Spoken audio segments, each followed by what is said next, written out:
సాంబశివరావు గారు, చాలా మీ ఉద్యమ దాన్ని ఎట్లా మీరు ఉత్తేజం పొందారు ఉద్యమానికి అనే వైపు నుంచి మీరు చెప్పుకుంటూ వస్తూ క్రమంలోని మరో ప్రశ్న ఏంటంటే, ఉద్యమాల్లో మీరు నడుస్తున్న క్రమంలో అనేక దశలు ఉన్నాయి. ఆ దశల పరిణామాన్ని ఒకసారి మీరు జముకు వివరించండి సార్.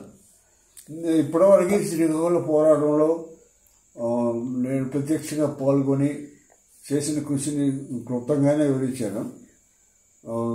నేను సెంట్రల్ గెరిల్లా దళ కమాండర్గా ఉంటూ మేము సెంటర్లోనే ఒక 40 మంది ఉండేవాళ్ళు.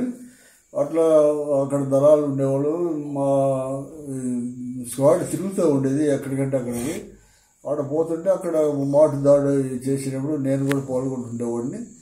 అట్లా ఎక్కడైనా దళం కొంచెం జంకుతూ ఉంటే అక్కడ పోయి వాళ్ళకి మద్దతుగా నిలబడి ఎట్లా చేయాలని చెప్పి వస్తుండేవాడు. ఈ లోపల ఇట్లా ఈ ఎంపటా సత్యనారాయణ, ఆదిపట్ల కైలాసం గారి మరణం తర్వాత నేను బయటకు వచ్చాను. బయటకు వచ్చి అప్పటికే ఇక్కడ ఈ జిల్లాలో నెల్లూరు జిల్లా నుంచి ఒక 6 ఉండేవాళ్ళు. పాండురంగారావు, కేఎం, ఈఎంకే, పులి రామకృష్ణయ్య, వాళ్ళ భార్య రమణమ్మ ఉండేవాళ్ళు. వాళ్ళు ఇది కారణాలతోటి శ్రీకాకుళంలో పాల్గొన్న మొదట నాకంటే ముందే పాల్గొన్నారు కొంతమంది. వాళ్ళు వెనక్కి వచ్చేసారు. వాళ్ళు 69 చివరిలోనే వచ్చేసారు. 69 చివరికి వచ్చేసిన తర్వాత వాళ్ళు ఈజీలో ఉన్నారు. ఇక్కడ వాళ్ళని కాంటాక్ట్ చేయడానికి నేను వేరే ఈ పురుషోత్తమ రాజు గారిని మళ్ళా పట్టుకొని ఆయన ద్వారా నేను హైదరాబాద్లో ఒక షెల్టర్ ఉంది. షెల్టర్ ద్వారా కాంటాక్ట్ చేస్తుండేవాళ్ళు. చివరికి పాండు కాంటాక్ట్ దొరికింది. పాండు అంటే బయటకు వచ్చేసిన తర్వాత ప్రొద్దుటూరులో రమణారెడ్డి గారిని, ఎంవి రమణారెడ్డి గారిని ఆయన ఉండేవాడు. ఆయన ఎప్పుడో రచయిత.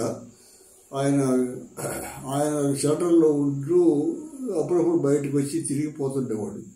అక్కడికి కేఎం అక్కడికి చేరుతుండేవాడు, ఈఎంకే కూడా అక్కడికి చేరుతుండేవాడు.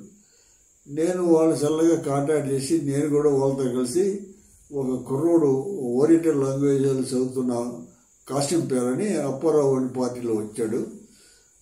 అతను ఈ షెల్టర్లో మేము ఉండేవాళ్ళం. నేను అక్కడి నుంచి ఒంగోలు నుంచి హైదరాబాద్ దాకా తెలిసిన కాంటాక్ట్కి వెళ్ళి శ్రీకాకుళం పోరాటం ఎట్లా జరిగింది, ఎక్కడ లోపాలు జరిగినాయి, ఎక్కడ తప్పులు జరిగినాయి ఇవన్నీ చెప్పి ఇప్పుడు దాన్ని సరి చేసుకొని పోవాలంటే ఇప్పుడు లేదు అట్లా అని చెప్పి వివరించేవాళ్ళని.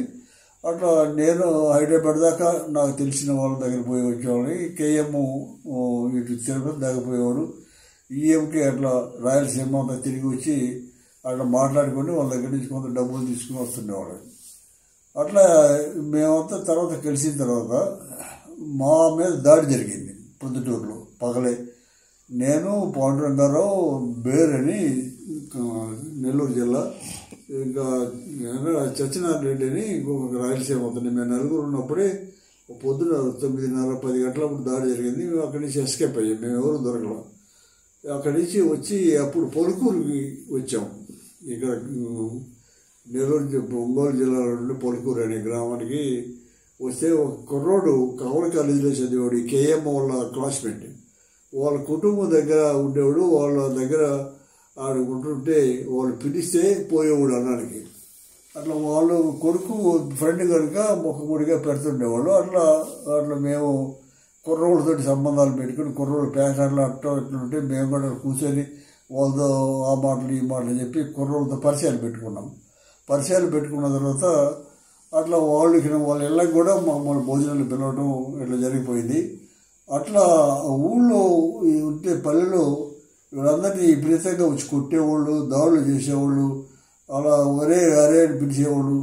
మేము వచ్చేసిన తర్వాత వీళ్ళు సంఘం పెట్టేసి కట్టుబాటు నేర్పి వాళ్ళు అలా వస్తే మీరు వ్యతిరేకించాలా, ప్రతిఘటించాలని చెప్పిన తర్వాత వీళ్ళు అట్లానే పాల్గొన్నారు. అట్లా ఊరోళ్ళు ఇతర కులాలలో భయపడ్డారు ఈ పల్లెలు చూసి. అట్లా రెండోది ఆ పల్లెలో ఉన్న మాదిక కులస్తులు వాళ్ళని సాకిలే వాళ్ళు వీళ్ళందరినీ కూడా ఒకే తాటి మీద తీసుకురాగలేము. తీసుకువచ్చేసి అందరినీ పెట్టి ఆ ఊళ్ళో పెత్తందారులు చేస్తున్న దాడుని ప్రతిఘటించి వీళ్ళందరినీ ఒకే మాట మీద నిలబెట్టి ఎదుర్కొన్నాం. అట్లా అందువల్ల అవన్నీ వాళ్ళు చేసే దాడులు కృత్యాలన్నీ కూడా ఆగిపోయినాయి. అట్లా మేము అటు ఉన్న సందర్భంలో ఈ లోపల పైలా వస్తాయి గారు మాకు కలిశారు. ఆయన ఏంటంటే శ్రీకాకుళం జిల్లా సెక్రటరీగా ఉన్నాడు. తర్వాత రాష్ట్ర కమిటీ ఏర్పడి రాష్ట్ర కమిటీ సెక్రటరీ కూడా పనిచేస్తున్నాడు. అట్లా మేము ఇక్కడ ఉన్న 7 ఉన్నాం. మేము 7లో వీళ్ళందరూ శ్రీకాకుళంలో పోరాటంలో పనిచేసిన వాళ్ళమే. వీళ్ళందరినీ కాంటాక్ట్ చేస్తే మనకు ఉపయోగపడుతుందని చెప్పి ఆయన మా దగ్గరికి వచ్చాడు. అంతకుముందు మన కొండపల్లి సీతారామయ్య గారు, రౌఫ్ గారు మాతో 3 రోజులు చర్చలు చేశారు వాళ్ళని కలుపుకోవటానికి. మేము వాళ్ళ రాజకీయాలు నచ్చక మేము మీతో చేరమని చెప్పేశాం. ఆ తర్వాత మన డాక్టర్ ఈయన శివరామరెడ్డి గారి జైల్లో ఉన్నారు. ఎవరండి? డాక్టర్ శివరామరెడ్డి. ఆయన ఇక్కడ 68లోనే హాస్పిటల్, ఆయన భాస్కర్ రావు గారు ఇద్దరు హాస్పిటల్ నడుపుతుండేవాళ్ళు.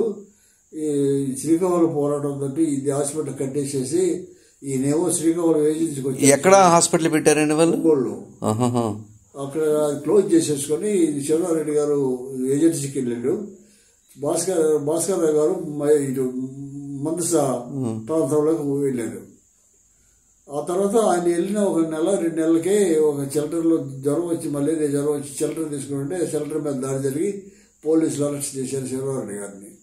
ఆయన జైల్లో ఉంటే అట్లా ఆయన కాంటాక్ట్ పట్టుకొని మా కాంటాక్ట్స్ వాళ్ళకి సంబంధించి మా దగ్గరకు వచ్చి కలిశాడు. కలిసి ఆయనతో 2 రోజులు చర్చలు చేశాం. చర్చలు చేస్తే ఆయన రాజకీయాలు మాకు నచ్చి మీతో కలిసి ఉంటాం, మీతో కలిసి పనిచేస్తామని చెప్పి మేము అట్లా ఏర్పడిన తర్వాత అప్పటికే మేము 7 కలిసి ఇంకొక అతను ఇక్కడ రాజు అని ఒక అతను ఉండేవాడు. అతనితో కలిసి మేము రాయలసీమ రీజనల్ కమిటీ అని చెప్పి ఒక కమిటీ ఏర్పరచుకున్నాం.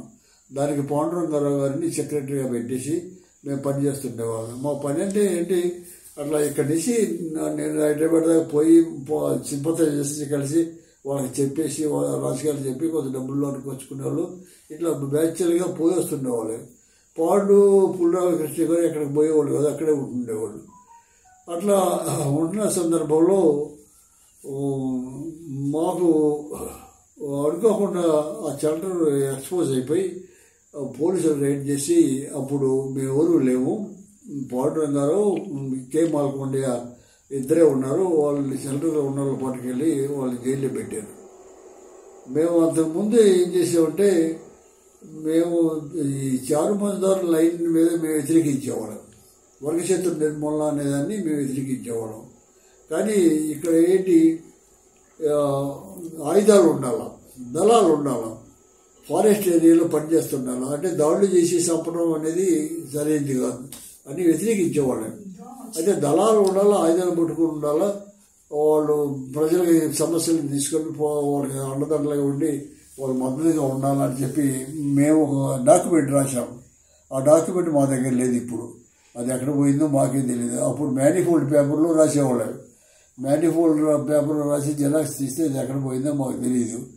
అట్లా నల్లమల ఫారెస్ట్ అప్పుడు ఎవరికి ఎంటర్ కావాలి, పీపుల్స్ వాళ్ళు కూడా ఎంటర్ కావాలి.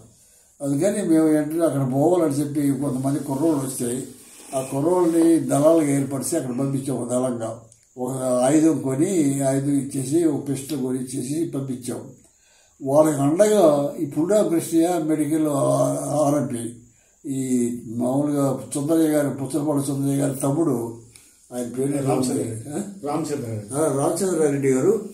ఆయన ప్రతి సంవత్సరం సమ్మర్లో ఒక 40 మందికి ఫ్రీ కోచింగ్ ఇచ్చేవాడు. భోజనం గీజనం అంతా పెట్టి ఆయన మెడికల్ మెడిసిన్ ఎట్లా ఇవ్వాలా, ఏ జబ్బుకి ఎట్లా ఇవ్వాలని నేర్పించి వీళ్ళంతా గ్రామాలకు వెళ్ళి పేదలకు సేవ చేయాలని లక్ష్యంతో ఆయన ఈ సర్వీస్ అంతా చేసేవాడు. మరో ప్రశ్నతో ముందుకు వెళ్లే ముందు కొంత విరామం తీసుకుందాం సార్.